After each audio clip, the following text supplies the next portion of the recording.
കരച്ചിൽ വന്നു പോകുന്നു.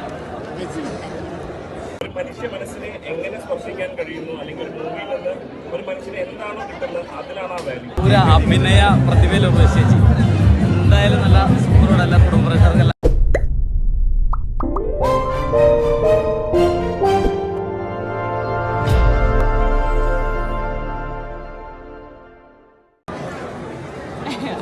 അച്ഛമ്മയ്ക്ക് പേടിച്ചു പോകട്ടോ.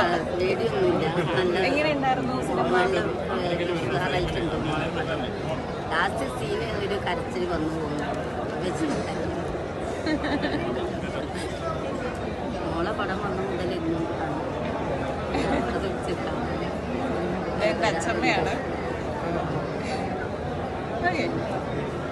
കേക്ക് കട്ടിങ് കേട്ടോ. ശരി. ഒന്നിനുള്ള വാല്യൂ എന്തെന്ന് കൊടുക്കുന്നത് ഒരു മനുഷ്യ മനസ്സിനെ എങ്ങനെ സ്പർശിക്കാൻ കഴിയുന്നു, അല്ലെങ്കിൽ ഒരു മൂവിയിൽ നിന്ന് ഒരു മനുഷ്യന് എന്താണോ കിട്ടുന്നത് അതിലാണ് ആ വാല്യൂ. അല്ലാതെ ബഡ്ജറ്റിലോ വലിയ സ്റ്റാർസിലോ സ്റ്റാർ കാസ്റ്റിലോ ഒരിക്കലുമല്ല. അതൊരു തെറ്റായ ധാരണയാണ്. വളരെ നല്ലൊരു ഫാമിലി ആണ്. എനിക്കൊക്കെ ഇഷ്ടപ്പെട്ടു. എല്ലാവരും ഫാമിലിയായിട്ട് വന്ന് തിയേറ്ററിൽ വന്ന് കാണുന്നത്.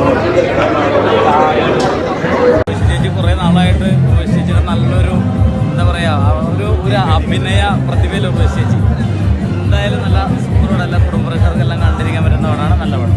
നിങ്ങൾ ചോദിക്കുമോ അതോ ഞാൻ പറയണോ? ഒരു അതിന്റെ ടാഗ് ലൈൻ സൂചിപ്പിക്കുന്ന പോലെ ഒരു സർക്കാസ്റ്റിക് ഫാമിലി ട്രീറ്റ് ആണ്.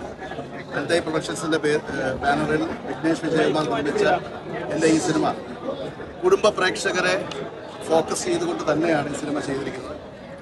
മഹാരഥന്മാരായ നടീനടന്മാർ ഈ സിനിമയിൽ എന്നോടൊപ്പം സഹകരിച്ചു. ഇത് ഒരു അച്ഛനും മകനും തമ്മിലുള്ള ഒരു ഹൃദയ ബന്ധത്തെ വളരെ സർക്കാസ്റ്റിക് ആയിട്ട് ആനുകാലിക സംഭവങ്ങളൊക്കെ കോർത്തിറക്കിക്കൊണ്ട് ഒരു അയ്യരെ ഞാൻ പോർട്രേ ചെയ്തിരിക്കുകയാണ്. അതിൽ മുകേഷ് ചേട്ടനും ഉർവശി ചേച്ചിയും ഞാനും ഷൈനും ദുർഗാകൃഷ്ണയും അലൻസിയറും സുധീർ കരമനയും സുനിൽ സുഗതയും അതുപോലെ ഏകദേശം 44ഓളം താരങ്ങൾ എന്നോടൊപ്പം സഹകരിച്ചു. എൻ്റെ പ്രിയപ്പെട്ട ടെക്നീഷ്യൻസ് ആനന്ദ് മസൂരൻ, മ്യൂസിക് എഡിറ്റർ ജോൺകുട്ടി, വിവേക് മേനോനെ പോലെയുള്ള ക്യാമറാമാൻ സിദ്ധാർത്ഥ് താമസ, വിനു മുരളി, ഇവരെ എല്ലാവരെയും എനിക്ക് മറക്കാൻ കഴിയില്ല. ഈ സിനിമയിൽ പ്രേക്ഷകരെ കണക്ട് ചെയ്യുന്ന ഒരുപാട് കാര്യങ്ങളുണ്ട് എന്ന് ഞാൻ വിശ്വസിക്കുന്നു. എല്ലാ കുടുംബ പ്രേക്ഷകരും ഈ സിനിമ പോയി കാണണം.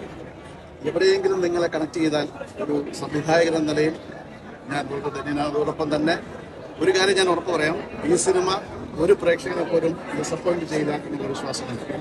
So thank you so much.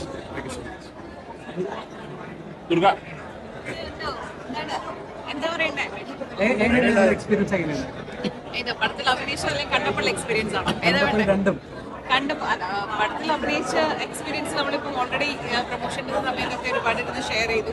നിഷാദിക്കയുടെ കൂടെ, പിന്നെ വെൽത്തൈ പ്രൊഡക്ഷൻ, വിഘ്നേഷ് സാറിൻ്റെ കൂടെയൊക്കെ ദുബായിൽ ഒരുപാട്. എനിക്ക് ഷൂട്ട് അധികം അധികമല്ല, എൻ്റെ ഷൂട്ട് മൊത്തം ദുബായിലായിരുന്നു. അപ്പം അവിടെ ഒരുപാട് എൻജോയ് ചെയ്തു. ഇപ്പം ഫാമിലി ആയിട്ട് എൻ്റെ ഫുൾ ഫാമിലി ഉണ്ട് സിനിമ കാണാൻ വേണ്ടിയിട്ട്. അപ്പം അത് പടം കണ്ട് എന്താ പറയുക, നമുക്ക് എത്ര സ്ട്രെസ്സോ കാര്യങ്ങളോ ഒക്കെ ഉണ്ടെങ്കിൽ ഭയങ്കര റിലീഫാണ്. ഒരുപാട് ഇരുന്ന് കുറേ ചിരിച്ചു. അവസാനമായപ്പോൾ കണ്ണ് നിറയിച്ചൊരു സിനിമയാണ്. അറിയില്ല, ഇപ്പം പറഞ്ഞ പോലെ തന്നെ ഫാമിലിക്ക് അത്രയും ഇമ്പോർട്ടൻസ് കൊടുക്കുന്ന ഒരു സിനിമയാണ്. അപ്പം നിങ്ങൾക്ക് എല്ലാവർക്കും കണക്ട് ചെയ്യാൻ പറ്റും, എവിടെയെങ്കിലുമൊക്കെ കണക്ട് ചെയ്യാൻ പറ്റുന്ന ഒരു മൂവി തന്നെയായിരിക്കും. അപ്പം ഈ കാണാത്തവരൊക്കെ പോയി കാണുക, എന്നിട്ട് അഭിപ്രായങ്ങൾ അറിയിക്കുക. ഷൈൻ ഇന്ത്യാനോ? ഓക്കെ, ഞാൻ ഷൈൻ്റെ കൂടെ ഓൾറെഡി 4 പടം ചെയ്തിട്ടുണ്ട്.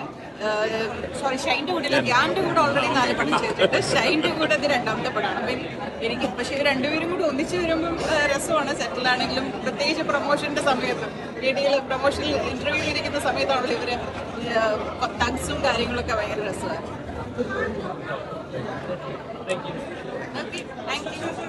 എല്ലാവരും കേക്കെടുത്തേ. എൻ്റെ അച്ഛനും അമ്മയും എവിടെ